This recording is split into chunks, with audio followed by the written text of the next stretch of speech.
हे राघवेन्द्र चरणार्पित सर्वसौख्य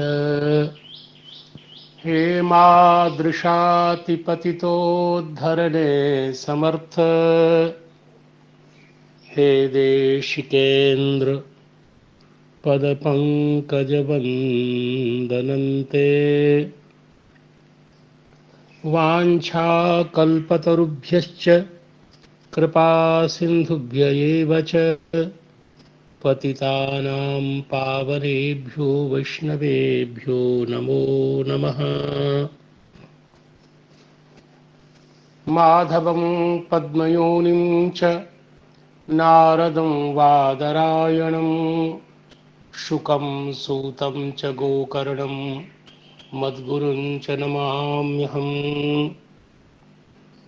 कान्तिस्सितामृषतिनिन्दितशारदेन्दुर्यत्रैकतो विलसितामसिताङ्गशोभाम् वृन्दावनेऽपि कृतयामुनगाङ्गसङ्गं राधामुकुन्दयुगलं तदहं नमामि। वन्दामहे महेशान चण्डकोदण्डखण्डनं जानकी हृदयानन्द चन्दनं रघुनन्दनम् इच्छाज्ञानक्रियाशक्ति त्रियं यद्भावसाधनं तद्ब्रह्मसत्ता सामान्यं सीता तत्त्वमुपास्महे। वन्दनात् प्रणतपापकर्षिणी सेवनादमृतवर्षवर्षिणी संश्रयादखिलदोषमर्षिणी जानकी चरणरेणुमाश्रये। तो श्री भगवान की कृपा से आज पुनः हमारे भाग्य का उत्कर्ष देखिए कि आप सब गुरुजनों के समक्ष उपस्थित होने का अवसर मिला और श्रीमद् भागवत जी को परम अवलंबन बना करके उनकी भगवान वादरायण की जो मंगलमय पदधोरणी है उन्हें सामने रखकर भगवत प्रदत्त बुद्धि के आधार पर सेवा के लिए उपस्थित हूँ। और इसी क्रम में आप सब गुरुजनों की अनुज्ञा लेकर के, बुद्धजनों की अनुज्ञा लेकर के, हमारे मंगलाकांक्षी अभिभावक जनों की अनुज्ञा लेकर के प्रवृत्त हो रहा हूँ।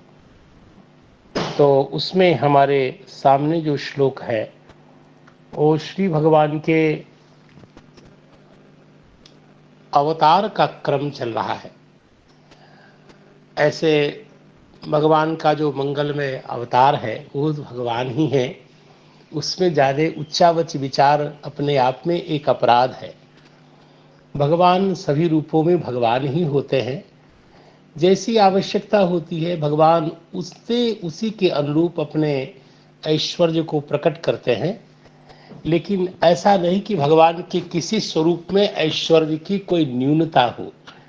ये कम से कम मेरी बुद्धि तो स्वीकार करने के लिए कथमपि तैयार नहीं है। जैसे श्री भगवान कभी जीव नहीं हो सकते, भगवान कभी जड़ नहीं हो सकते, वैसे भगवान कभी भी छोटे नहीं हो सकते। इसीलिए भगवान सर्वदा ही भगवान रहते हैं। अवताराद्योर विष्णु सर्वे पूर्णा प्रकीर्तिता, ये विष्णु पुराण का श्लोक है। तो श्री भगवान सर्वदा परिपूर्ण तम ही रहते हैं। हाँ, अवतार के प्रयोजन की दृष्टि से भगवान कभी कभी अपने ऐश्वर्य को अपनी इच्छा अनुसार जैसा चाहते हैं वैसा प्रकट करते हैं। हम जब उद्भूत ऐश्वर्य को देखते हैं तो उनमें फिर श्रेष्ठत्व की कल्पना करने लग जाते हैं। ये सब ऐसा उच्चावच चिंतन भगवान के स्वरूप के प्रति अपराध होता है। इसलिए हाँ, अपने इष्ट के प्रति आग्रह, उनके मंगलमय नाम के प्रति आग्रह, ये तो प्रत्येक भक्त का अधिकार है, इसमें कोई दोष नहीं है। लेकिन भगवान के स्वरूप में, उनकी भगवत्ता में उच्चावच चिंतन ये निश्चित रूप से भगवत अपराध कोटि में आता है। अभी उन्हीं श्री भगवान के मंगलमय स्वरूपों का एक तरह से परिगणन चल रहा है।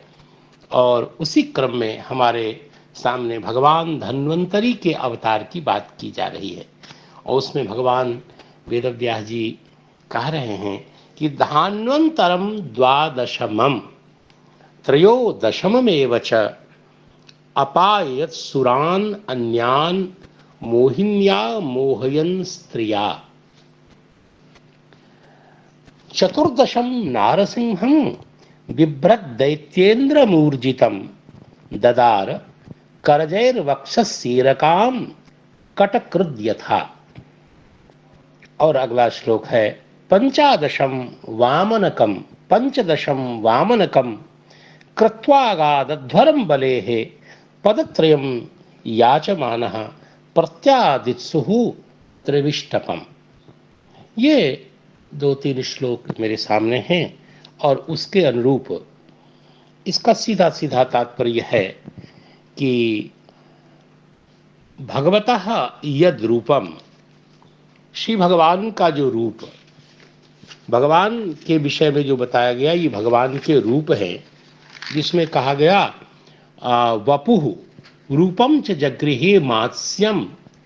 इस सूत्र से, इस श्लोक से आप रूपम का परामर्श कर सकते हैं। इदम जैसे मात्स्यम रूपम, वैसे इदम धान्वंतरम धान्वंतरम रूपम। तो धान्वंतरम रूपम कतमम, तो कहते हैं द्वादशमम। ये 12वां जो भगवान का रूप है, विभु परमात्मा भगवान नारायण का यह जो रूप है, ये धान्वंतरम द्वादशमम रूपम। कहा त्रयोदशमम रूपम किम, तो कहते हैं कि मोहिनीमयम रूपम, भगवान का जो मोहिनी रूप है वह त्रयोदशमम रूपम। कहा ठीक है। अपायत सुरान, और जिस 13वें रूप से, मोहिनी रूप से श्री भगवान ने सुरान सुधाम अपायत, क्योंकि यहाँ सुधा पद का उपादान नहीं है, अमृत पद का उपादान जो कर्मतया अनुसंधेय है, उनका उपादान न होने पर भी पान का कुछ कर्म तो होगा, तो इसलिए सुधाम सुरान अपायत। और अन्यान, अन्यान का तात्पर्य है कि सुरा का जो एकदम विरोधी, सुर का जो अत्यंत विरोधी है, और जैसे सुर और असुर, ये दोनों पदों में जो असुर में जो नहीं दिखाई देता है वो विरोध अर्थ का वो बताता है। यद्यपि सुर से भिन्न तो मनुष्यादि भी है, तो क्या असुर पद से मनुष्य विवक्षित होते हैं? कहा नहीं।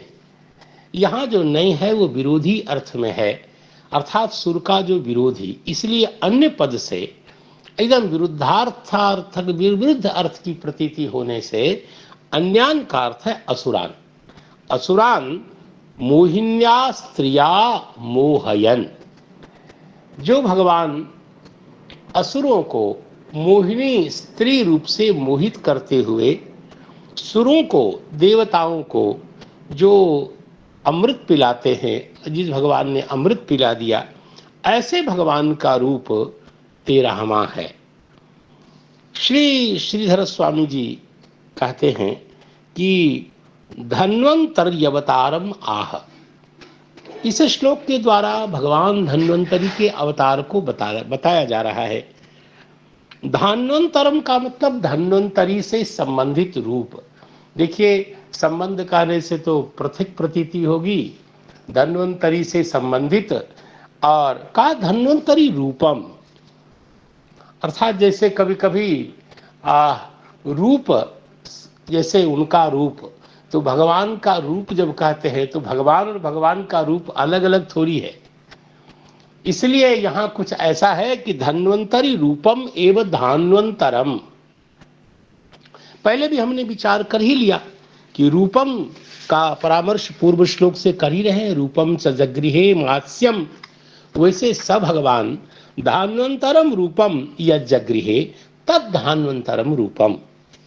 इसलिए धन्वंतरि रूपम एवं धान्वंतरम ऐसा कहना चाहते। भगवान और भगवान के रूप में पार्थक्य न दिखाते हुए ऐसा विवेचन किया है। श्रीधर स्वामी जी का यही तात्पर्य है। आगे कहते हैं कि ये द्वादशमम और त्रयोदशमम ये सब क्या है। व्याकरण से तो ऐसा, पाणिनि व्याकरण से तो ऐसा रूप बनता नहीं है, क्योंकि नान्तात असंख्यादेर मठ, यह पाणिनि व्याकरण का अनुशासन है। असंख्यादि होने पर ही मठ होता है। ये पूर्णार्थक प्रत्यय है, डट मठ आदि।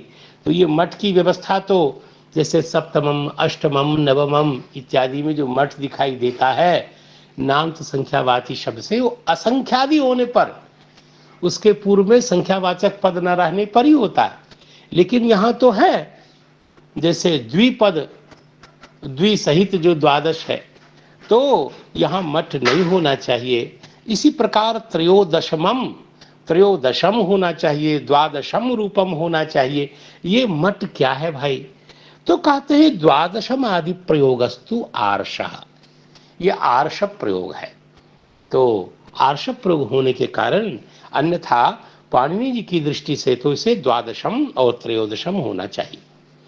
अभी तो पाणिनि व्याकरण का ही अनुशासन चल रहा है, क्योंकि अभ्युनुज्ञा के कारण, शास्त्र की अभ्युनुज्ञा के कारण सांप्रतिकम संप्रति पाणिनीयम एवं, इसकी दृष्टि से श्रीधर स्वामी जी ने इसे आर्ष कहा है।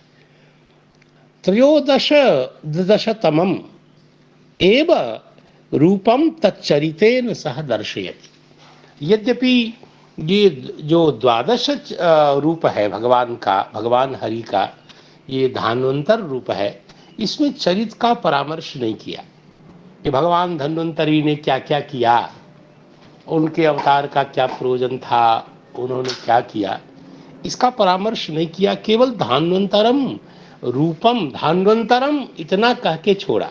लेकिन ये जो त्रयोदशम रूप है भगवान मोहिनी नारायण का, मोहिनी रूप जो है, उसके विषय में तो तच्चरितेन सह दर्शयति, उनके चरित का भी परामर्श करते हैं, उनको भी दिखाते हैं।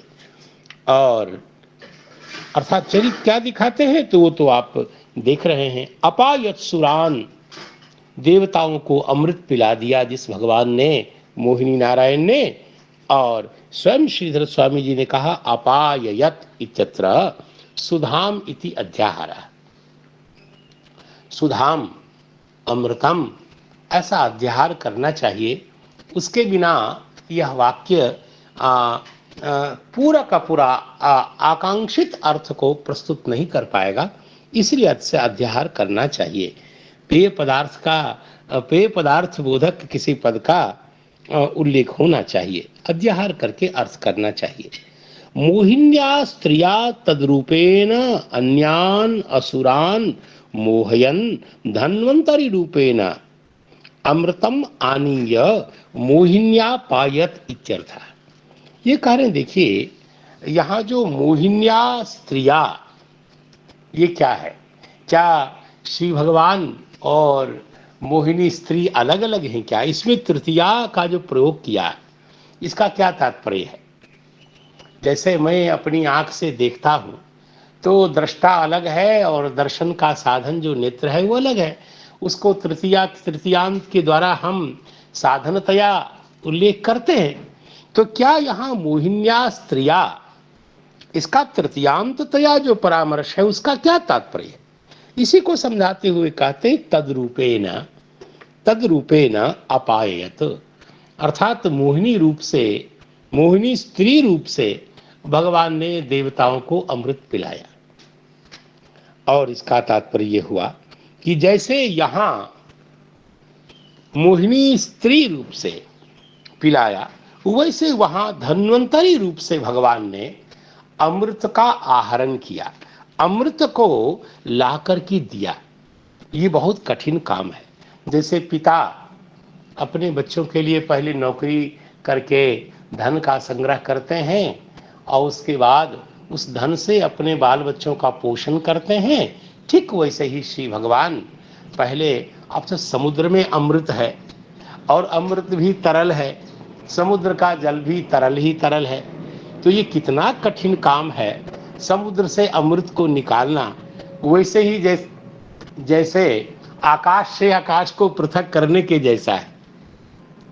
ये भगवान ही कर सकते हैं, भगवदय का संपाद्य कार्य है। जल में से किसी जल रूप अमृत को पृथक करना ये कितना कठिन काम है। तो इसीलिए कहते हैं कि धन्वंतरी रूप में, क्योंकि भगवान धन्वंतरी आयुर्वेद के आचार्य हैं, तो ये जानते हैं, पदार्थ के गुणधर्म को जानते हैं कि जल क्या है, अमृत क्या है।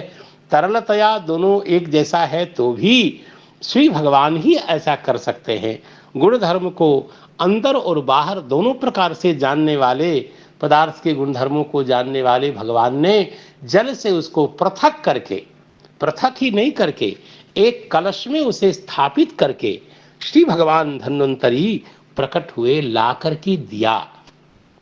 और मोहिनी रूप से उन्हीं श्री भगवान हरि ने देवताओं को अमृत पिलाया और मोहित किया।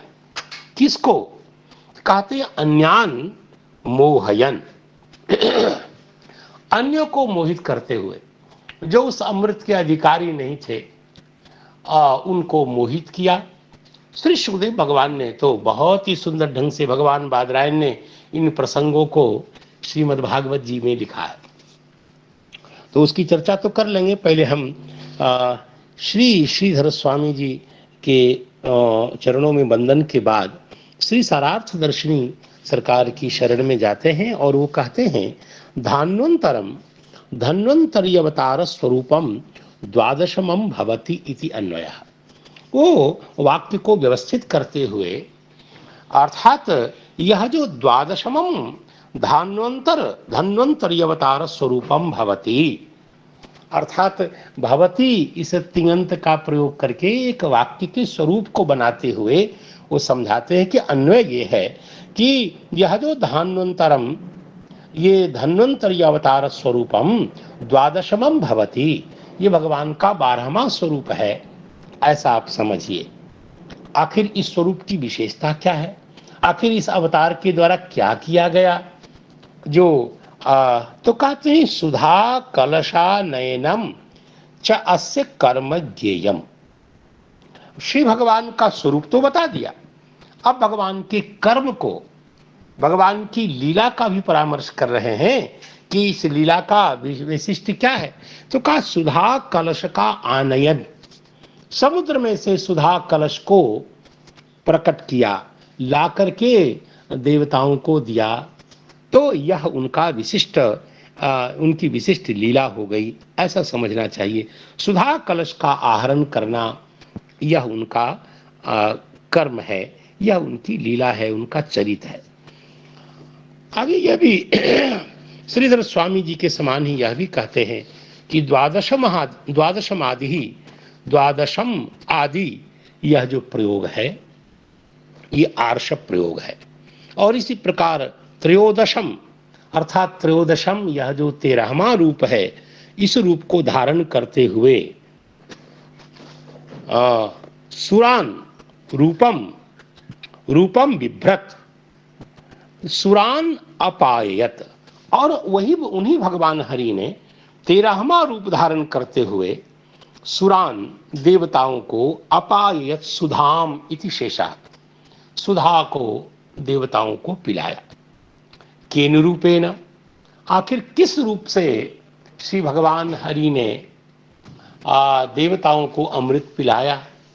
इस जिज्ञासा में तृतीयांत रूप से ये मोहिन्या स्त्रिया इस पद का अनुसंधान किया और कहा कि केन रूपेण अपायत, तो कहा मोहिन्या स्त्रिया अन्यान असुरान मोहयन अपायत, ऐसा अन्वय समझना चाहिए, ऐसा अर्थ किया जाना चाहिए। तो वही बात है। तो इसी बहाने से श्री भगवान के मंगलमय चरित्र का अनुसंधान हम कर लें, और वो है चरित्र श्री भगवान धन्वंतरी का चरित्र देख लें। उनमें कहा कि जब समुद्र का मंथन हो रहा था तो अथो तथेह मध्यमानात्, जब उदधि का मंथन हो रहा था तो मध्यमान उस उदधि से, तो किनके द्वारा मध्यमान? तो कहा अमृतार्थ भी काश्यप ही, कश्यप नंदन देवताओं के द्वारा और असुरों के द्वारा भी, दैत्य भी तो भगवान कश्यप के ही दिति के पुत्र होने के कारण वह भी तो सब कश्यप नंदन ही है। तो उनके द्वारा अमृत की कामना से जिस जिस समुद्र का मंथन हो रहा था, उस मंथन से समुद्र से उदतिष्ठत भगवान धन्वंतरी प्रकट हो गए। कैसे हैं? तो सुखदेव जी संबोधन करते हुए कहते हैं, अभिमुख करते हुए कहने, राजन, हे महाराज, पुरुष परमाद्भुत, परम अद्भुत पुरुष श्री भगवान धन्वंतरी प्रकट हुए। कैसे ही लगते हैं देखने में, आखिर उनका रूप कैसा है? जिस धान्वंतर रूप की चर्चा श्री ये शौनकादि ऋषि के समक्ष सूत जी कर रहे हैं, तो कहते दीर्घ पीवर दूर दंडा, बड़े बड़े पुष्ट जिनके भुजदंड हैं और कंबु ग्रीव हैं, जो भगवान जो सुंदर अरुण के समान लोचन वाले हैं, अरुण लोचन वाले हैं, और श्यामला, क्योंकि भगवान ही हैं, इसलिए भगवान का ये स्वरूप, भगवान हरि जैसे श्याम वर्ण वाले हैं वैसे वो भी श्याम वर्ण वाले हैं, तरुण हैं और स्रग्वी, खूब सुंदर माला धारण किए हुए हैं, सर्वाभरण भूषितः, अपेक्षित सकल अलंकरणों से अलंकृत हैं श्री भगवान। तो सुंदर पीतांबर धारण कर रखा है, महोरस का विशाल वक्षस्थल है, और धवल अत्यंत उज्ज्वल जो मणि का कुंडल है जिनका, और अत्यंत स्निग्ध कुंचित केश पाश वाले हैं भगवान, अत्यंत रमणीय और सिंह के समान उद्दाम विक्रम वाले भगवान हैं। और अमृत पूर्ण कलश को धारण करके भगवान, जो अब देखिए अमृत कलश का वर्णन जब करते हैं तो भुजदंड के वर्णन के साथ साथ उनके सुंदर प्रकोष्ठ भाग का वर्णन करते हैं और कहते हैं वलय भूषिता, सुंदर वलय जिनके अलंकरणों से अलंकृत है, सबई भगवता साक्षात विष्णु हो अंशांश संभव, भगवान जो विष्णु हैं साक्षात भगवान विष्णु के ये अंशांश संभव हैं। ऐसे जो श्री भगवान धन्वंतरी जब समुद्र से प्रकट हो गए, अब इनका नामकरण भी बता रहे। धन्वंतरि इति ख्यातः, बुद्ध जनों में, वैष्णव जनों में, मुनि जनों में, ऋषियों में भगवान बादरायण कहते हैं कि इनका नाम धन्वंतरि के रूप में ख्यात है। व्युत्पत्ति विचार करने पर पता लगता है कि धनु इसके इस पदार्थ के उपलक्षण के रूप में शल्यादि चिकित्सा शास्त्रों को, जो अंतम उसके रहस्यों को रिच्छति, प्रापयति, ददाति, उपलम्भयति, ऐसे धनु उपलक्षणत्वात् शल्यादि चिकित्सा शास्त्रम तस्य अंतम अंतः रहस्यम रिच्छति, उपलम्भयति, ददाति एवं भूतो भगवान धन्वंतरि। यहाँ अच ई ही इस सूत्र से औणादिक ई प्रत्यय होकर के और री धातु से रितम धन्वंतरि ऐसा रूप बना है, ऐसा व्युत्पत्ति वाले लोग बताते हैं। तो धन्वंतरि रीति ख्यातः आयुर्वेद दृक् ईज्य भाग, आयुर्वेद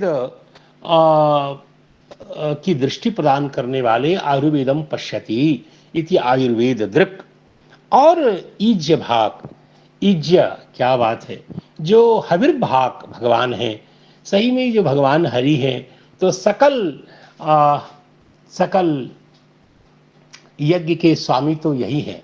तो इज्य के भाग, इज्यम भजति इति इज्य भाग, ये नी प्रत्यय का उदाहरण है। तो ऐसे भगवान को देखकर असुर ने क्या किया, सर्वे कलशम चामृताभृतम, सबने भगवान को देख करके सारे असुर ने भगवान के हाथ से अमृत कलश छीन लिया। तलसा हरण, ये बड़ी विचित्र बात, भगवान के हाथ से कोई छीन सकता है क्या? अपने आप में विचित्र बात है, लेकिन क्यों नहीं छीन सकता है यदि भगवान ही लीला का विस्तार करना चाहे, क्योंकि यह छीनना ही तो अगले अवतार की भूमिका है। इसलिए लिखा है लिप्संतः सर्व वस्तूनि कलशम तरसाहरन, सर्व वस्तूनि लिप्संतः, दैत्यों ने क्या किया, भगवान के हाथ से तरसा अत्यंत बेगेना अहरन, कलश को छीन लिया, ले लिया, हरण कर लिया। और जो ही श्री भगवान के हाथ से कलश दैत्यों ने छीन लिया तो नियमाने सुरे तस्मिन कलशे मृत भाजने, अमृत भाजन कलश के हरित हो जाने के बाद सब देवता एक दूसरे का मुंह देखने लग गए और ऐसे लगा मानो प्रथम ग्रासे मक्षिका पातः, ये कार्यक्रम होने ही वाला था, मक्षिका पात हो गया और सब अत्यंत निराश होकर के, उदास होकर के श्री भगवान के मुख कमल की ओर देखने लग गए। एवं स्वान प्रत्यषेधन वै दैते याह जात मत्सराः दुर्बलाः प्रबलान राजन गृहीत कलशान मुहु। जब निराश हो गए देवता लोग, तब निराश देवताओं की कामना को पूर्ण करने के लिए, क्योंकि आरंभ से ही तो भगवान का ही प्रोजेक्ट था, भगवान की ही योजना थी, भगवान ने ही सारी बात देवताओं को बताई थी। तो अब श्री भगवान के लिए बहुत सुंदर शब्द भगवान बादरायण प्रयोग करते हैं, एतस्मिन अंतरे, इसी बीच में, एतस्मिन अंतरे विष्णु सर्वोपाय विधीश्वरः। ये ऐसा एक विशेषण है भगवान का, जिस विशेषण को समझने के बाद वैष्णव लोग पूर्णतः निश्चिंत रहे तो बहुत अच्छा। भगवान हमारे कल्याण के सकल उपायों को जानते हैं। हम लोग तो फालतू ही टेंशन में हैं, व्यर्थ में कोई चिंता की बात नहीं है। हम भगवान से जुड़े रहें और भगवान की प्रार्थना करते रहें। हमारा उत्कर्ष, हमारा लौकिक पारलौकिक उत्कर्ष कैसे होगा, क्या होगा, इसको भगवान बहुत अच्छी तरह से जानते हैं। हमें केवल भगवान की ओर प्रणाम मुद्रा में बस बने रहना चाहिए और हमें कुछ करने की कोई जरूरी नहीं। ये पता नहीं मैं अपने भावोद्रेक में बोल रहा हूं। बस भगवान सर्वोपाय विधीश्वर, जीव के उत्कर्ष का, उसको इष्ट वस्तु की प्राप्ति कराने का सब साधन भगवान जानते हैं। सर्वोपायविद, सकल उपायों को भगवान जानते हैं। ऐसे परमेश्वर भगवान हरि ने क्या किया, योषित रूपम अनिर्देश्यम दधार परमाद्भुतम। देखिए यहां जो तृतीयांत तया जिनका निर्देश किया गया, तृतीयांत के द्वारा निर्देश किया गया, मोहिन्या स्त्रिया, तो एक तो स्त्री पद का उपादान अपने आप में कि स्त्री रूप में, ऐसे तो भगवान परम सुंदर है, परम सुंदर, सुंदरता की अवधि है, परम सीमा है भगवान। भगवान से सुंदर कोई हो सकता है, कल्पना ही नहीं की जा सकती है। तो ऐसे भगवान को देखकर क्या दैत्य लोग मोहित नहीं हो सकते थे। सही बात है कि भगवान अपने सौंदर्य को, ये बहुत अच्छी बात एक बार श्री विश्वनाथ चक्रवर्ती पाद ने बताई थी कि भगवान के ऐश्वर्य माधुर्य का सब लोग आस्वादन नहीं कर पाते। भक्ति का जिस क्रमिक विकास होते होते, जिस भक्ति के तारतम्य के कारण भगवान के माधुर्य के आस्वाद में तारतम्य होता है। भगवान परम सुंदर हैं, परम सुंदर के रूप में दिखाई देते हैं, लेकिन वह आनंद क्या सबको समान रूप से प्राप्त होता है? नहीं होता है। इसलिए भगवान ने आकृष्ट करने के लिए दैत्यों को इस रूप को धारण किया, परमाद्भुतम, परम अद्भुतम योषित रूपम अनिर्देश्यम। ऐसे भगवान का सभी स्वरूप इदंतया ऐसा ही है। ये निर्देश जीव क्या करेगा? भगवान की चिन्मय अलौकिक दिव्याति दिव्य श्री विग्रह के स्वरूप का निर्देश करना जीव की बुद्धि की बात ही नहीं। इसलिए कहा अनिर्देश्य, जो श्री भगवान का जो स्त्री रूप था, मोहिनी रूप था, वो परम अद्भुत रूप भगवान ने धारण किया। और लेकिन सुखदेव जी कहाँ मानने वाले हैं? सुखदेव जी महाराज तो भगवान के उस अद्भुत रूप का वर्णन करने ही लगे। और सुखदेव जी ने कहा, आहा कैसे हैं भगवान मोहिनी नारायण। कहा प्रोक्षणीयोत्पल श्यामम। ये मैं मूल थोड़ा बता रहा हूं, जो श्रीमद् भागवत जी के इस प्रसंग में जो मूल आया है। तो प्रेक्षणीय, अत्यंत सुंदर नील कमल के समान भगवान का श्री विग्रह है और सर्वावयव सुंदरम। देखिए सुंदरता एक अलग चीज है, द्युति अलग है, कमनीयता अलग है, लावण्य अलग चीज है। ये सब सौंदर्य के अवयव जैसे प्रतीत तो होते हैं, लेकिन सबका स्वरूप एक जैसा नहीं, सब एक ही वस्तु नहीं। अंगों का यथावत सन्निवेश यह सौंदर्य है।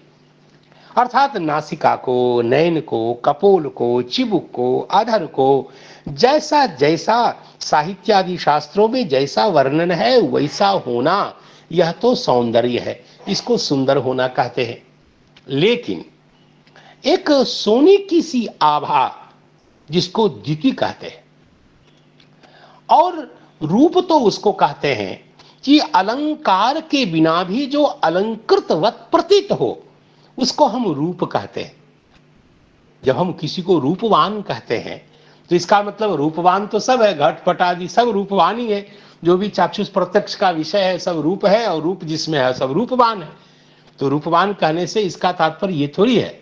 रूपवान का मतलब है कि आभूषण के बिना भी जो आभूषण आभूषित प्रतीत हो, उसको उस को हम रूप कहते हैं, और इसलिए तो वह रूपवान हो गया। और इसी प्रकार जो पुष्प के प्रहार को भी सह न सके, इसको सौकुमारी कहते हैं, और मक्खन के समान मसृण हो, यह मृदुता है। इसी प्रकार लावण्य तो एक पारिभाषिक शब्द है, अर्थात मोती की सी एक ऐसी कांति जो कितना भी देखने पर भी नहीं देखा हुआ सब प्रतीत हो, उसको हम लावण्य कहते हैं। यह लवण से बनने वाला लावण्य, आहा, ये सहसा मुझे श्री भगवान रघुनंदन की याद आ गई, श्री जनकनंदिनी जगदम्बा की याद आ गई। हृदय सराहत सी लुनाई, गुरु समेत गवने दो भाई।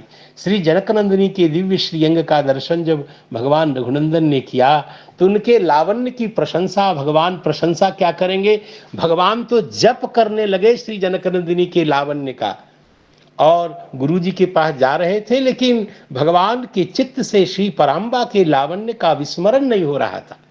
अर्थात कितनी भी बार देखें लेकिन न देखा हुआ सा प्रतीत हो, उसको हम लावण्य कहते हैं। यहां भगवान सुखदेव जी ने कहा कि श्री भगवान मोहिनी नारायण जो है वह अत्यंत श्याम अंग के हैं, और सर्व अवयव उनके सुंदर हैं, और समान कर्णाभरण है उनका, सुंदर कपोल, सुंदर उन्नस नासिका, शुकतुंड के समान संस्पृष्ट सुंदर नासिका है, और नव यौवन। पहले तो कह दिया कि ये अनिर्देश्य है, लेकिन सुखदेव जी कहा मानने वाले हैं, खूब बढ़िया से निर्देश कर रहे हैं भगवान मोहिनी नारायण का। कहा नव यौवन निर्वृत्त स्तनभार कृशोदरम, श्री भगवान के अंग सौष्ठव का वर्णन करते हैं। मुखामोद, आहा, मुख का जो दिव्य आमोद है। आपको बताऊं, नैयायिक लोग पृथ्वी का लक्षण जब बताते हैं तो क्या कहते हैं, तत्र गंधवती पृथ्वी। और किसी से पूछिए कि आखिर पृथ्वी में गंध आया कहां से। सही बात है, जब भगवान वराह नारायण ने अपनी दंष्ट्र कोटि पर श्री पृथ्वी माता को रखा, तो श्री भगवान के मुख का जो दिव्य आमोद है वह श्री पृथ्वी माता में समा गई। भगवान के दिव्य श्री मुख में जो दिव्य आमोद सौरभ है, दिव्य गंध है, उसके संक्रमण के कारण पृथ्वी माता गंधवती हो गई। ये एक भावुक लोगों की व्याख्या है, इसमें ज्यादा युक्ति लगाने की जरूरी नहीं है। तो इसलिए मुखामोद अनुरुक्त अनुरुक्त अलिझंकारो द्विग्नलोचन, और उस दिव्य सौरभ से जो अलिजन व्याप्त है उनके झंकार से विघ्न, इधर उद्विग्न है लोचन जिनका, और बिभ्रत स्वकेश भारे न, धम्मिल्ल भार के कारण, धम्मिल्ल भार को धारण करने के कारण, उत्फुल्ल मल्लिका वाली सुंदर माला को धारण करने वाले सुंदर धम्मिल्ल पाश को के भार के कारण भगवान उसको धारण कर रहे हैं। और देखिए सुग्रीव कंठाभरण, सुंदर ग्रीवा वाले, सुंदर ग्रीव और में जो कंठ आभरण को धारण किया है। दी विभ्रत का सब ये कर्मीभूत पदार्थ है। सुंदर भुजा में अंगद जो से विभूषित है, बाजूबंद से विभूषित भगवान के दिव्य भुजदंड हैं। और विरजा लिखा है, अत्यंत सुंदर अंबर से वस्त्र से संवेष्टित भगवान का श्री विग्रह है और नितंबद्वय की शोभा से और नितंबद्वय द्वीप पर शोभायमान जो क्या है कांची है, ये कांची का विशेषण है। विरज विरजांबर संबीत नितंब द्वीप शोभया, यहाँ शोभा है जैसी जिसके द्वारा ऐसी सुंदर कांची के द्वारा सो जो भगवान विभूषित हैं। विलसत कांचा विलसत, क्या विलसत? तो विलसत वल्गु चलत चरण नूपुरम बिभ्रत, ऐसे सुंदर सुंदर अत्यंत सुंदर जो चरण नूपुर से विभूषित, तो विलसत वल्गु चरण नूपुर और चलत चरण नूपुरम, चलत चरण नूपुरम, ऐसे सुंदर कांची से युक्त सुंदर मधुर चलत चरण, चलते हुए चरण से नूपुर, चलत चरण के नूपुर अर्थात किंचित स्तलन से किंचित ध्वनित हो रहे हैं नूपुर, चलत चरण के नूपुर से विभूषित ऐसे जो भगवान का श्री विग्रह है, जो परमाद्भुतम योषित रूपम, उसका ये विशेषण सब बताया जा रहा है। आगे श्रृंगारिक चेष्टा जिसके बल पर भगवान ने मोहन किया है। ऐसे तो श्रीमद् भगवत गीता जी की बात बड़ी प्यारी है। भगवान भक्तों को तो अपने स्वरूप का, अपने प्रेम का दान करते हैं, लेकिन जब असुर आदि देखते हैं तो भगवान मत्ता स्मृति ज्ञानम अपोहनम च, अपोहन भी भगवान ही करते हैं। तो भगवान अपने पास सभी प्रकार की सामग्री रखते हैं और आवश्यकता अनुसार उस सामग्री का उपयोग करते हैं। अभी देखिए अपेक्षा अनुरूप अभी की अपेक्षित सामग्री का उपयोग कर रहे हैं। सब ब्रीड़ा के साथ, संकोच के साथ, लज्जा के साथ जो भगवान का स्मित है और स्मित पूर्व जो भगवान का विक्षिप्त भ्रू विलासावलोकन ही, ये भगवान की श्रृंगारिक हाव भाव चेष्टा का वर्णन है। ब्रीड़ा के साथ स्मित और विक्षिप्त जो भ्रू, कजरारे नयनों को भगवान प्रक्षिप्त करते हैं। विलास पूर्वक जो श्रृंगारिक चेष्टा के साथ भगवान जो विलोकन करते हैं, अवलोकन करते हैं, इन सब साधनों से क्या होता है कि कामम उद्दीपयन, भगवान मोहिनी नारायण, देखो यहां आकर के पुल्लिंग शब्द का प्रयोग हुआ। अभी तो योषित रूपम अनिर्देश्यम ही चल रहा था। तो ऐसे श्री भगवान काम को उद्दीपित करते हैं, मुहुः बारंबारम, बहुत ज्यादा। भगवान ये काम का विनाश भी करते हैं, काम को जगाते भी हैं। ये विलक्षण भगवान है, ये भगवान की विशेषता है। और अपने भक्त के लिए, अपने आश्रितों को इष्ट वस्तु की प्राप्ति कराने के लिए भगवान ये सब कर रहे हैं। दैत्य संघ के में दैत्य सेनापतियों के चेतस्सु, उनके हृदय में भगवान क्या करते हैं? कामम उद्दीपयन, काम को जगाते हुए बार बार अधिक अतितर काम को दीपित करते हुए भगवान ने क्या किया? योषित रूपम अनिर्देश्यम दधार, भगवान ने धारण किया। और आप ये भी जानते हैं कि जब भगवान ने दैत्यों के पास आकर जो संभाषण किया, क्या बात है, ये भगवान ही कर सकते हैं और कोई नहीं कर सकता। जो भगवान साफ कह रहे हैं कि भैया मेरे ऊपर विश्वास मत करो, और आप लोग तो कश्यप महाराज की संतति हैं, ये व्यंग्य है। अर्थात एक विप्र के बालक को कैसा होना चाहिए इसको भूल करके एक महिला के पीछे लग गए, ये भगवान का करारा व्यंग्य है। अर्थात कहते हैं कि वयम कश्यप दायादाह, जब दैत्यों ने ऐसा कहा तो भगवान ने कह ही दिया, कथम कश्यप दायादाह पुंशल्याम मई संगता, मैं तो पुंशली हूं। हद हो गई बात, क्या सही में भगवान पुंशली है? एक बात तो समझ में आती है कि अपने भक्त को इष्ट प्राप्त कराने के लिए भगवान सब कुछ बनने को तैयार है। भगवान अपने को एकदम निश्चिंत होकर कहते हैं कि मैं पुंशली हूं और आप मेरे पीछे लगे हुए हैं। ये क्या ठीक है? कश्यप महाराज की संतति के लिए ऐसा करना उचित है? एक ऋषि के बालकों का ऐसा आचरण ठीक है? ये मानो भगवान का व्यंग है। और भगवान ज्ञान भी दे देते हैं कि पंडितों को सहसा कामिनियों के ऊपर विश्वास नहीं करना चाहिए, नहीं कि करते हैं लोग। और आगे तो भगवान ऐसी बात कहते हैं जो भगवान ही कह सकते हैं। भगवान कहते हैं कि इन सब लोगों का, शालावृक आदि स्त्री के और स्वैरिणी लोगों का जो मित्रता होती है, इनके जो सख्य होते हैं वो अनित्य माने जाते हैं, क्योंकि ये नूतनम नूतनम विचिन्नता, ये नई नई सामग्री की तलाश में रहते हैं, इसलिए इनका जो सख्य है वो अनित्य होता है। भगवान ने ये सारी बातें कह दी। देखिए भगवान ये सही ही कह रहे हैं। पांचवा पुरुषार्थ जो है वह प्रेम है, और प्रेम रूपी पंचम पुरुषार्थ जिसके पास है वही तो पुमान है सही अर्थ में।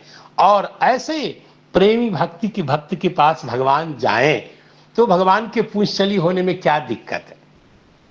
ठीक तो कह रहे हैं भगवान। और भगवान सज धज करके मंदिर में विद्यमान है, भक्तों के हृदय में। कोई आए तो भगवान के साथ नैन मटक्का करे, क्या दिक्कत है? भगवान पूंछली हैं, कोई दिक्कत नहीं है। और भगवान यहाँ तक अपने को प्रस्तुत करते हैं भक्त को इष्ट की प्राप्ति कराने के लिए। और वह भी मंगलमय समय आया जब श्री भगवान ने अपने हाथ से देवताओं को पिलाया, और यह मान करके कि इनको कभी भी दैत्यों को अमृत नहीं पिलाना चाहिए। असुरानाम सुधादानम सर्पानाम इव दुर्नयम, जैसे सांप को दूध पिलाना, अमृत पिलाना बहुत गलत है, ये दूसरे के लिए दुखदाई सिद्ध होंगे।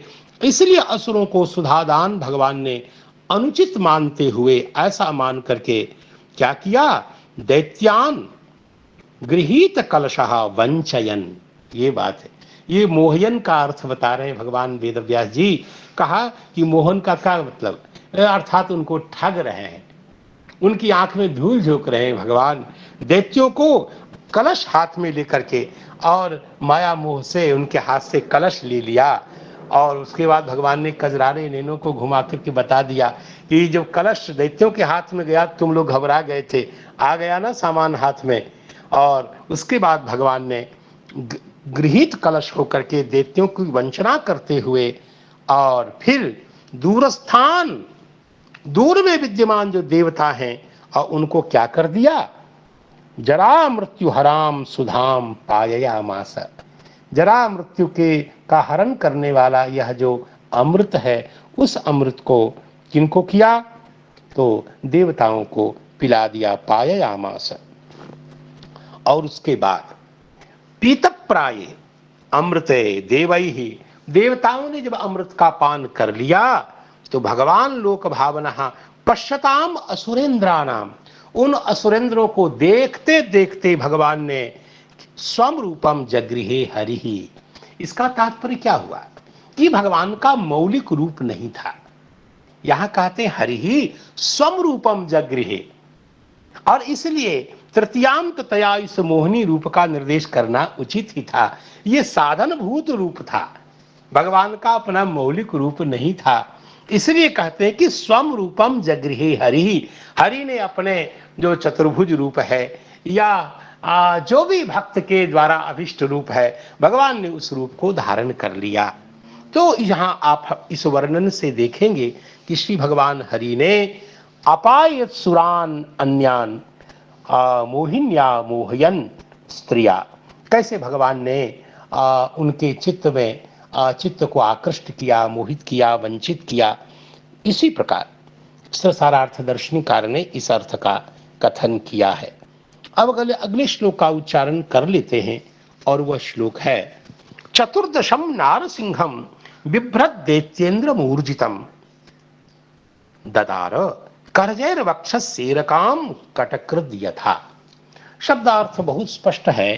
कटकृत, यथा कटकृत, कटन करोति, यह कोई प्रत्यय वाला है तो कट को जो करता है, कट कहते हैं चटाई को हिंदी में, चटाई।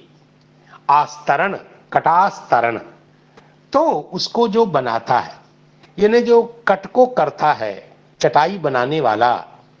यथा कटकृत एरकाम ददार, वह जो ये जैसे मुंज आदि होती है, एक कोई घास विशेष होती है जिसको खूब लंबी लंबी होती है, जिसमें गांठ नहीं होती है, जिसको ऐसे छीलते हैं, बीच में से ऐसे चीर देते हैं, खूब लंबा लंबा जैसा होता है, और जिसको यत्न पूर्वक बीन करके चटाई बनाई जाती है। उस घास को एरका बोलते हैं और एरका की परिभाषा भी दी है श्रीधर स्वामी जी महाराज ने और कहा नृसिंहावतारम आह। भगवान नृसिंहावतार का वर्णन करते हैं कि नारसिंह रूप का, देखो नरसिंह शब्द हुआ तो नरश्चासो सिंहश्च, नररूप जो सिंह भगवान हैं तो ऐसे नरसिंह भगवान हैं और उनसे संबंधित उनके रूप को नारसिंहम रूपम बिभ्रत धारण करते हुए भगवान हरि ने क्या किया, तो ददारो विदीर्ण कर दिया। किसको, तो कहा दैत्येंद्रम ददारो। दैत्येंद्र जो हिरण्यकशिपु है उसको भगवान हरि ने विदीर्ण कर दिया। कहा कैसे किया भाई, कहा वो कैसा था, कहा ऊर्जितम। ऊर्जितम का मतलब अत्यंत बलिष्ठ। ऐसे उस दैत्येंद्र को, उस हिरण्यकशिपु को भगवान नरहरि ने विदीर्ण कर दिया। कहा कि यह रूप भगवान का कौन है, का चतुर्दशम 14वां रूप है। कहा यह भगवान का ऊर्जित स्वरूप है। कहा किन साधनों से विदीर्ण किया, करजयी ही, कर से उत्पन्न होने वाले जो नख हैं उन नखों से विदीर्ण कर दिया। कहा ठीक है, ऐसा क्यों किया, पूर्ण प्रतिज्ञा का निर्वाह किया। श्री ब्रह्मा जी महाराज ने जो जो वचन दिया था उसका, वहां लिखा कि मैं अस्त्र शस्त्र आयुध से न मरूं, तो आयुध से न मरूं तो अस्त्र और शस्त्र उभय था। भगवान ने नहीं मरने की बात का निर्वाह किया और भगवान ने नख से ही विदीर्ण कर दिया हिरण्यकशिपु को, इसलिए करजय ही। अब प्रश्न है कि वक्षसा ऐसा हो, लेकिन कहीं उसमें साधनता की प्रतीति न होने लग जाए, इसलिए वक्षसी अर्थात उसके हृदय को फाड़ दिया, उसके वक्षस्थल को फाड़ दिया, विदीर्ण कर दिया।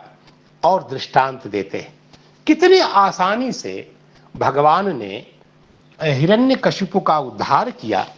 तो कहते हैं कि सही में अति बलिष्ठ उस दैत्येंद्र हिरण्यकशिपु को के वक्षस्थल को नखों से विदीर्ण किया। तो विदीर्ण करने में अनायासता व्यंजित करने के लिए विदारण में एक दृष्टांत के द्वारा समझाया है कि जैसे एरका को ग्रंथि रहित एक तृण विशेष को चटाई बनाने वाला अर्थात कटकृत जो आस्तरण करने वाला है वह जैसे विदीर्ण कर देता है उस लता को, वह एक तृण विशेष को, ग्रंथि रहित तृण विशेष को जैसे चीर देता है, वैसे श्री भगवान ने अनायास ही कटकृत में जो कट करने की प्रवृत्ति जिनकी है, जो जानता है एरका को विदीर्ण करना या बीच में से चीरना ताकि अत्यंत सरलता से हम चटाई बना सकें, वैसे भगवान की अनायासता बताने के लिए अर्थात दुष्ट जन विनाशन भगवान की प्रकृति है। सहसा ही भगवान दुष्ट जनों को नष्ट करते हैं और इसीलिए भगवान के अवतार प्रयोजन के अंतर्गत दुष्ट निग्रह लक्षण की कोटि में है। इसलिए भगवान ने सहसा ही अनायास ही दैत्येंद्र को विदीर्ण कर दिया, ये बताया गया। यथा कटकृत एरकाम विदारयति तथा भगवान नारसिंहम रूपम बिभ्रत भगवान ऊर्जितम दैत्येंद्रम ददार। कथम, करजय ददार, वक्षसी ददार। और ये शब्दार्थ हुआ। श्रीधर स्वामी जी ने एरका पद को समझाते हुए कहा निर्ग्रंथि तृणम। निर्ग्रंथि तृणम को ही समझाते हुए श्री वंशीधराचार्य ने लिखा निर्ग्रंथि ही ग्रंथि रहितः अतिलंबायमानः तृण विशेषः। जिससे चटाई बनाते हैं वह जो एक लंबा तृण होता है जिसको छीलते हैं बहुत बारीकी से, जो पतला पतला सा हो जाता है तब उससे बनाते हैं, इसलिए कहते हैं लंबायमान तृण विशेषः। और कटकृत में कट क्या पदार्थ है, तो श्री वंशीधराचार्य कहते हैं कटहा तृणास्तरणं। तिनके से बने हुए जो आस्तरण है, चटाई है, उसको कटकाते हैं। और ऊर्जितम का अर्थ इन्होंने बता दिया अति बलिनम, अत्यंत बलिष्ठ। अत्यंत बलिष्ठ का तात्पर्य यही हुआ कि यह जो हिरण्यकशिपु है, ये ब्रह्मा जी से ऐसा वर प्राप्त किया है, जब ये उद्धत हो गया, अत्यंत उद्धत हो गया। कितना उद्धत हुआ क्या बताया जाए। यहां लिखा है कि एवं लब्धवरो दैत्यः बिभ्रत हेममयम बपुः, और यह दैत्य स्वर्णमय शरीर को धारण करके भगवान से पहले इसने द्वेष किया। अपने छोटे भाई की मृत्यु को याद करके भगवान हरि से द्वेष करना शुरू किया। सर्वसत्व पतिन जीतवा, जितने भी लोकांतरों के अधिपति हैं सबको जीत लिया, सबको वश में ले आया। विश्वजित, संपूर्ण विश्व को जीत लिया।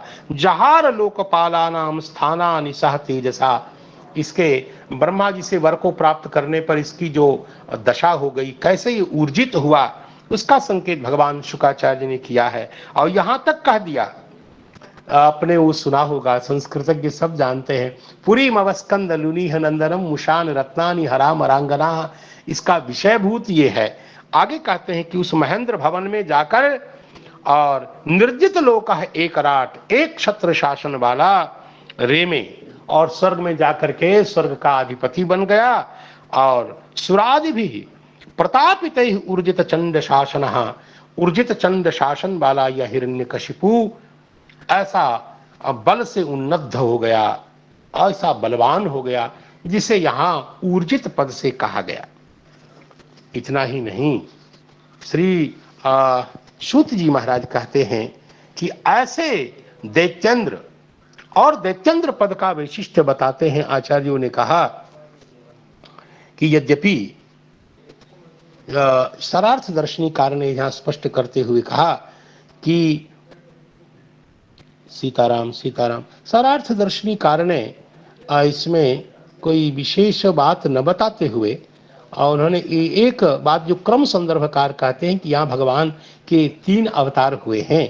एक अजित अवतार भी हुआ है, जिस भगवान के स्वरूप ने क्या किया कि जब नियंत्रण में नहीं आ रहा था मंदर पर्वत, तो श्री भगवान ने उसे, जब सब डर रहे थे मंथन करने से, मंथन में गति नहीं आ रही थी, तब श्री भगवान ने अजित रूप धारण करके उस मंदर को नियंत्रित किया, और स्वयं दोनों हाथों से उस नाग को के मुंह को और पुच्छ को पकड़ के भगवान जब स्वयं मंथन करने लग गए, खूब सुंदर नीलांबर भगवान, खूब सुंदर पीतांबरधारी भगवान की जो शोभा बनी, वो अजित रूप की शोभा है। उसका भी संकेत श्री क्रम संदर्भकार कहते हैं कि अजितस्य अवतारा एते त्रयः, ये भगवान अजित के 3 अवतार हैं जिनका संकेत किया गया है। तो धन्वंतरी रूप में अवतार होना, और इसी रूप में मोहिनी रूप में अवतार होना, और अजित रूप में भगवान का अवतार होना, ये सारे अवतार भगवान के हुए हैं। तो लेकिन जो श्री बालक प्रबोधनीकार ने बड़ी प्यारी बात कही है कि दैत्येंद्र, ऐसा कहने का तात्पर्य क्या हुआ। उन्होंने कहा है श्री सुबोधनीकार ने कि सियाराम सियाराम सियाराम, अत्र चतुष्टयम निरूप्य उत्कृष्टस्य परंपरां निरूपयितुम नारायणवत नृसिंहम निरूपयति पुष्टि मार्गोयम, अपने मार्ग की ओर निर्देश करते हुए कहते हैं कि ये सियाराम सियाराम, दैत्येंद्रम हत्वा दैत्यम च इंद्र पदेन अवध्यता सूचिता, दैत्य कह के दैत्यम च इंद्र पदेन अवध्यता सूचिता, दैत्येंद्र कह के दैत्येंद्र घटक जो इंद्र पद है, उससे इंद्र पद के द्वारा इंद्र से इसे मारा नहीं जा सकता, ऐसे अर्थ का प्रकाशित किया। और स्वयमपि तदीयम पालितवान दैत्येंद्रम हत्वा, और दैत्येंद्र घटक जो दैत्य पद से तो उसकी बद्धता बताई, और इंद्र पद से इंद्र से अवध्यता को सूचित किया। ये दैत्येंद्र पद के उपादान का वैशिष्ट बताया। और बध में क्या कारण है, तो वध में बताया यह ऊर्जित हो गया, अत्यंत उन्नत हो गया, उच्छृंखल हो गया, इसलिए उसमें बद्धता आ गई। और नखई ही अर्थात उसको भगवान ने अपनी गोद पर धारण कर लिया हिरण्यकशिपु को, और फिर नख से विदीर्ण किया। इस अर्थ विशेष का प्रकाशन यहाँ इन्होंने किया है। कटकृत्य ये जो दृष्टांत दिया, ये सही अर्थ में सरलता और अनायासता को व्यंजित करने के लिए। और यहाँ बता रहे हैं कि ददार, आहा, आखिर भगवान ने ऐसा रूप धारण क्यों किया, जिस रूप का वर्णन वेद में किया गया। मध्य सभायाम मृगम न मानुषम, यह तो पुराण में है, श्रीमद् भागवत जी में।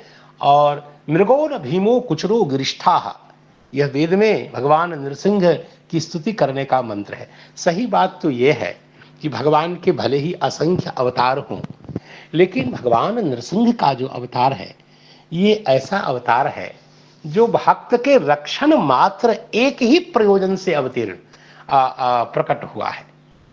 ऐसा सुंदर ललित अवतार आपको प्रयास पूर्वक ढूंढने पर भी नहीं मिलेगा। यह भगवान का जो स्वरूप है, श्री प्रहलाद जी की रक्षा के लिए, एक भक्त के रक्षण के लिए भगवान प्रकट हुए। परम करुणा में भगवान का ये अवतार है।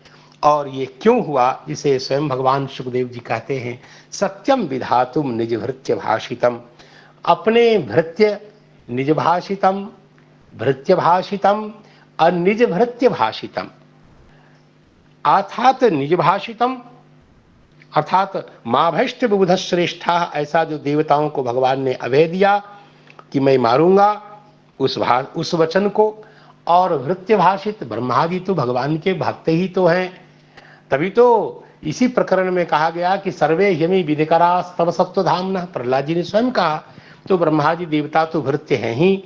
तो निज भाषितम, भृत्य भाषितम और निज भृत्य भाषितम, जो श्री प्रहलाद जी महाराज हैं, उनके वचन को कि यहाँ भगवान हैं, कहाँ हैं आपके सर्वेश्वर भगवान, और जिन पर तुम आधारित हो, जो तुम्हारे रक्षक हैं, वो कहाँ हैं। तो प्रहलाद जी के वचन को भी सत्य करने के लिए।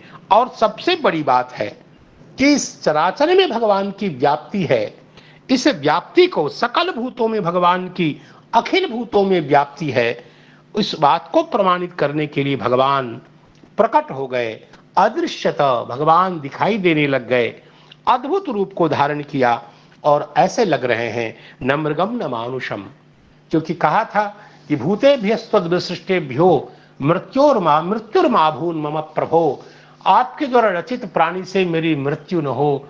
तो श्री भगवान विचित्र रूप में प्रकट हो गए।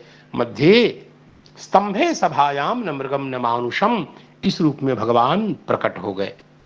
और कैसा स्वरूप है, यहाँ तो लिखा है कि भगवान का स्वरूप बड़ा विचित्र है। प्रतप्त चामी करचंडलोचनम स्फुरत शटा केशर जंभित आननम कराल दृष्टम करवाल चंचलक्षुरांत जिह्वम बिरकुटी मुखोलवनम, ऐसा भगवान का विचित्र रूप है। और इसका वर्णन यहाँ बहुत सुंदर रीति से किया गया है। और इसी स्वरूप का स्मरण भक्तजन करते हैं जब संकट में आते हैं। वेद भगवान भी स्वरूप की स्तुति करते हैं कि प्रहलाद नृसिंहम भीषणम भद्रम मृत्यु मृत्युम नमाम्यहम, जो मृत्यु के भी मृत्यु है, नृसिंह है, भद्रम मृत्यु मृत्युम नमाम्यहम। तो ऐसे जो श्री भगवान, ऐसे भगवान का वंदन वेद ने भी किया है। यहाँ भी है लोकाश्च निर्वृतिमिताः प्रतियंति सर्वे रूपम नृसिंह विभवाय जना स्मरंती, जो आपके भक्तजन हैं, हे नृसिंह, आपके इस मंगलमय रूप का देखने में तो बड़ा भयानक रूप है। श्री जी भी जिस रूप को देखकर लक्ष्मी जी भी डर जाती हैं। लोकाश्च निर्वृतिमिताः, आपकी इस लीला से पूरा का पूरा लोक परम कल्याण शांति को प्राप्त करता है, और भक्तजन अभय के लिए इसी स्वरूप का चिंतन करते हैं। ऐसे स्वरूप का स्मरण श्री सुत जी महाराज ने किया, और उन्होंने कहा कि भगवान नृसिंह का यह जो रूप है, ये कैसा रूप है, तो दिखाते हैं इस रूप का अनुसंधान करके। पंच चतुर्दशम नारसिंहम बिभ्रत दैत्येन्द्र मूर्जितम ददार करजैर वक्षस्येर काम कटकृद यथा। और समय भी हो गया। आज तो मैं प्रथम प्रथम उपस्थित हुआ हूँ, मंगलाचरण ही किया है, तो वैष्णव जनों को प्रणाम करता हूँ। अस्त व्यस्त और उच्छृंखल वक्तव्य के लिए क्षमा याचना भी करता हूँ। और हमने बचपन में यह जो श्लोक सुना था सिद्धांत कौमुदी पढ़ते समय, आश्रित चामृतम देवान, उसका स्मरण हो गया। त्रायंतम वो मधुरिपो हो प्रपन्नार्थी छिदो नखाहा। तो भगवान के लिए भक्तजन का परिपालन तो नख का काम है, अर्थात अकिंचित कर कार्य है। तो ऐसे भगवान के श्लोक का उच्चारण करता हूँ। चतुर्दशम नारसिंहम बिभ्रत दैत्येन्द्र मूर्जितम दधार करजैर वक्षस्येर काम कटकृद यथा। इस श्लोक का उच्चारण करके असकल त्रुटि के लिए क्षमा याचना करता हुआ अब वाणी को विराम दे रहा हूँ। भगवान के मंगलमय नाम का कीर्तन। हरे कृष्णा कृष्ण कृष्ण हरे हरे, हरे राम राम राम हरे हरे। हरे राम श्रीपाद एकांत प्रभु जी नमो की नमो जय। नमो नमः जय हो। नमामि राधे पुनः राधे। राधे राधे।